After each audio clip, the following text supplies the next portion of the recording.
Welcome to Sunday Springboard with Melanie and Kimberlyn Coaching, where we help women find their strength and flourish after major life transitions. Do you ever feel like your brain is just foggy? It's whirling, it's spinning, or having problems focusing, you're maybe having problems concentrating, doing whatever task it is you've set yourself to do. It's taking longer because you keep getting distracted. If any of this is happening to you, this means your mental influences are affecting you. Remember that we started a series a couple weeks ago on influencers, and these are the different factors in your life that can affect your energy, affect your enthusiasm, your excitement, your positivity. When these factors in these areas are aligned for you, then things will go well. When they're not, then life is difficult. You're always kind of fighting against the flow. So last week we talked about the spiritual influencer, and that one had to do with your purposes and goals and values. If you're living aligned with those, then things are going to go smoothly. If you're not, again, you're going to fight. It's going to be hard. You're not going to feel comfortable, and you're not going to have that high energy that we want to live in. Today we're going to talk about the mental influencers, and when we talk about that, we're talking about brain power, brain functioning. So this is going to have to do with brain. If you think of your body as the computer, then your consciousness is the computer programmer, which is why you think the way you do. And your brain is the processor. So mental factors influencing your energy, they influence your energy, they influence your engagement in the task, and that affects your performance and whatever it is you're trying to do. So these involve things that allow you to be present in the moment, to be alert, to be focused, to be clear, so you can use your mental faculties in your decision making, your idea generating, your performance.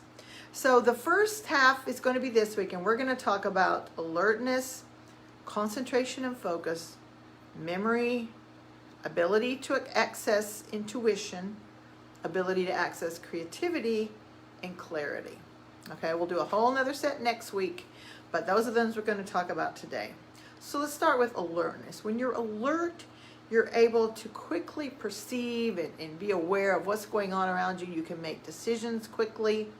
You can respond quickly, especially in times of change and transition.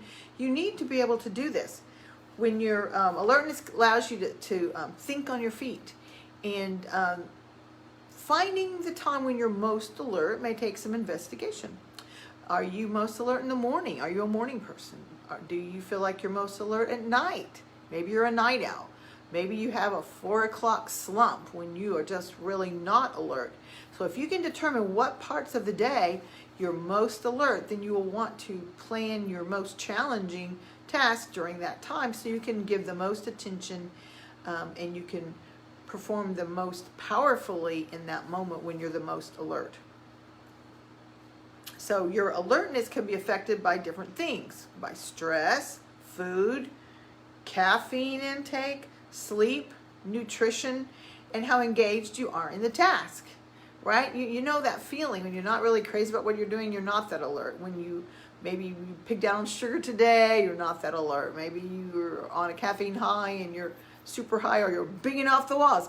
All these different things can affect you, and you have to determine how you are affected by the different things and make adjustments wherever you need to, so that you can be alert when you need to be alert. The next thing is attention, focus, and concentration. What are you focused on? Sometimes you need to be focused in narrowly on something, like if you're filling out an application for a job, or you're writing content, or you're writing an article, or different things that you're doing. Maybe you need to be focused in really narrowly. But then at other times you need to be focused on the big picture. Maybe you're trying to decide, do I want to keep this job? Do I want to get a different job? When you're thinking about those kind of things, you have to have a big focus, the big picture focus. So when we're trying to determine how well we're doing the focus and the concentration, we think about distractions. Distractions can be a big detractor to your concentration. I don't know about y'all, but when I'm trying to work on something, I can be distracted by texts or emails or social media. And so sometimes when I'm really trying to work on something, I have to just put that aside and maybe give myself a timer and say I'm not going to even look at my phone for X amount of minutes or whatever. But you have to figure out what works for you. So sometimes things distract you and sometimes they don't. So like if you're working on something, you hear someone screaming in the background, that can stop you because it takes your focus off what you're working on here and puts it over on that. But then again, if you're really super into what you're doing and totally focus on that, someone screaming in the background, you don't even hear them. You know, as a mother, we definitely learn to tune out a lot of that kind of distractions. But again, what distracts you and how do you work around that? The other factor or other area we're looking at is memory. The ability to form and recall memories affects your performance. If you don't remember what you're supposed to do, how can you do it?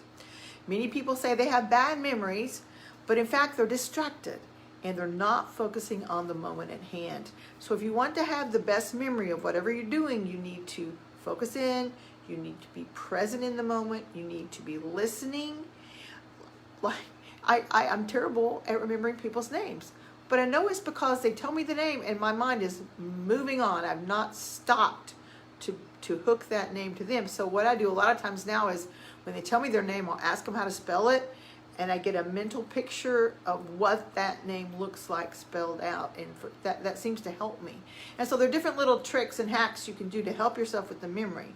But the main idea really is that you're being present in the moment, you're concentrating and listening to whatever it is that you're wanting to remember. The next area is access to creativity. So creativity can help you come up with new ways of solving challenges and problems and approaching different situations. This is important in life in general, and it's especially important when we're going through transitions. If we think there's only one way to do something, we often get stuck. So like a recently divorced woman, maybe she needs to find a job, but maybe she's trying to find a job in exactly the same area that she was in before. And she may have a problem doing that. But if she can look at her knowledge, her skills, and look at what she's gotten, maybe even what she's learned through experience in life, she can maybe take those and go into another area, and she may have a lot more better chance of getting a job doing something differently, but with the same skills that she has. So creativity can help you come up with different options. It can help her come up with different budget-friendly meals that would help her be able to feed her family, or be able to make her wardrobe work without having to buy new clothes. So creativity is helpful in whatever we're doing, but again, we don't access it, just like our intuition and the different things we said earlier. We don't access them well unless we're living in the higher energy levels, when we're living in joy and connection, and we're not stressed and we're not worried. When we're living down here in the worry and the anxious and the anxiety and the anger, we're not being able to access our creativity very well. A question for you to ask yourself is, how open are you to new ideas, new ways of doing things, and new possibilities? Last thing we want to talk about is clarity. For many people, uncertainty and indecision cause a drain on their energy, makes you tired. Times of transition and change almost always have at least some degree of uncertainty and indecision. So lack of clarity is one of the biggest things we live with. When we don't, we're not clear on what we want to do, we're not clear on where we want to go, how to get there, what are the next steps. We find it hard to feel energetic about whatever it is we're doing. If we don't have clarity, we are unlikely to live up to our maximum potential. But having clarity, being clear on what we want to do and how we at least want to start off getting there, reduces our anxiety and increases our confidence. When you're clear about your goals and you have some short-term and long-term action plans, you can commit and you can fully engage and do that energetically. Suppose you have a job interview coming up. You're excited and confident because you know exactly what you want to talk about.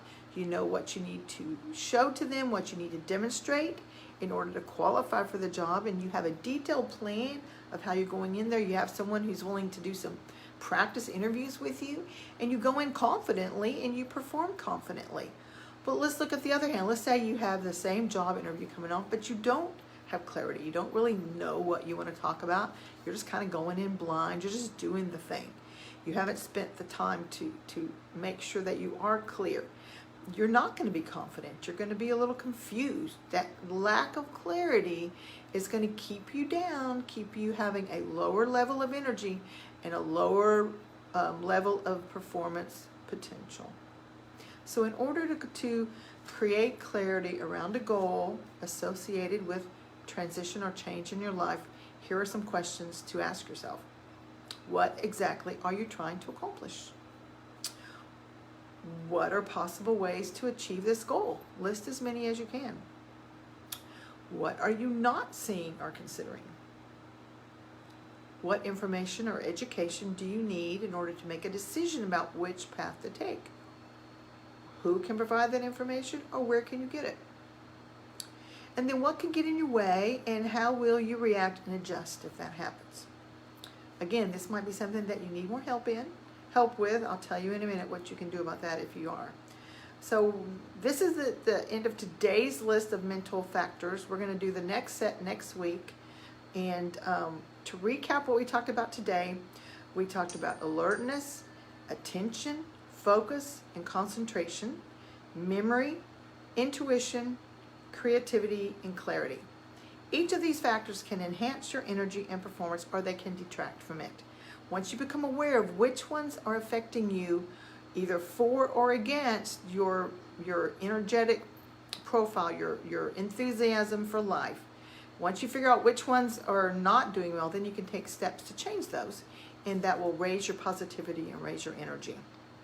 If you feel like you need some help doing this, consider hiring me as a coach.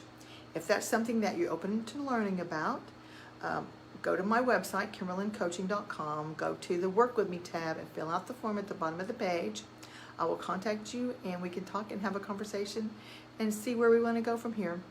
Meanwhile, I hope that you've learned something today, and I hope you have a great week. Bye-bye.